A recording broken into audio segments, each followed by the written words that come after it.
અંકલેશ્વરના પાનોલી જીઆઈડીસીમાં બંધ પડેલ ગ્રેડ ઇન્ડસ્ટ્રીઝમાંથી લોખંડના વિવિધ ભંગારની થયેલ ચોરીમાં ભરૂચ એલસીબી પોલીસે અંસાર માર્કેટના 6 ઇસમોની ધરપકડ કરી હતી અને લોખંડના ભંગારનો જથ્થો અને બોલેરો પિકઅપ વાન તેમજ મોબાઈલ મળી કુલ ₹6,64,000નો મુદ્દામાલ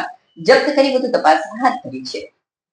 ભરૂચ એલસીબી પોલીસની ટીમ અંકલેશ્વરની ખરોડ ચોકડી પાસે વાહન ચેકિંગ હાથ ધર્યું હતું.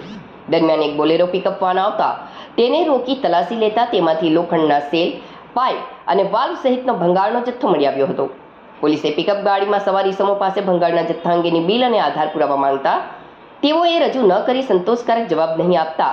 એલસીબી પોલીસે અંકલેશ્વરના અંસાર માર્કેટમાં રહેતા અલાઉદ્દીન જલીલ સુરેશી, સંતોષ જગપ્રસાદ, સૈફ શકીલ ખાન, મુબારક અલી, જુલ્ફિકાર અલી ખાન, રણજીત અમરનાથ ભારતી અને સુરેશ મંગલ ભારતીની અટકાયત કરી ₹1,38,000નો